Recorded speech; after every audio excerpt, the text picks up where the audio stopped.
Welcome to the Cedar Valley News Podcast, where the voices of a small town meet the headlines shaping our world from the front porches and fields of Cedar Valley.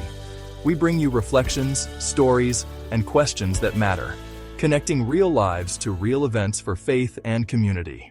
Walk hand in hand with today's headlines. This is a Cedar Valley News, sponsored by Readers and Writers Book Club. Greetings.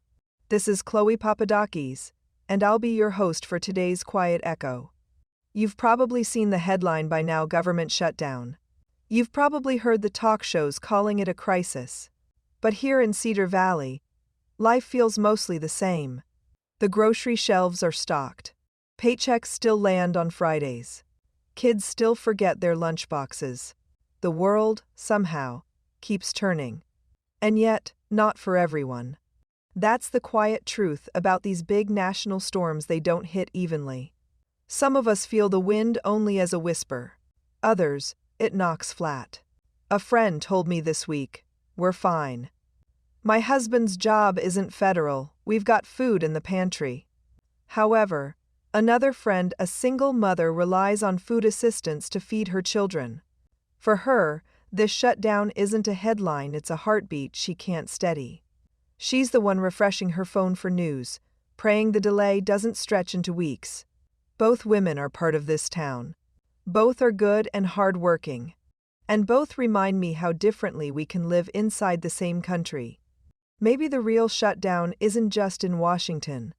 Maybe it's the closing of empathy when we stop wondering how others are doing because we're fine. Here in Cedar Valley, we can choose something better. We can still ask, "How are you?" and mean it. We can listen before we speak, open our hands before pointing fingers. Because the health of a nation isn't just measured in budgets and numbers. It's measured in compassion. Whether neighbors still care about neighbors. So even if your life hasn't changed this week, look around. Someone nearby is carrying more than you know. When Washington stalls, compassion doesn't have to. And if that spirit endures, we'll come out of this shutdown with hearts still open. And that's what keeps a community alive. I'm Chloe Papadakis. Thanks for listening to Quiet Echo, the daily podcast of Cedar Valley News. It's free, it's fresh. Join us in Cedar Valley News. You'll feel right at home. You've been listening to the Cedar Valley News Podcast, where small-town voices meet the headlines shaping our world. From faith and family to front porches and fields.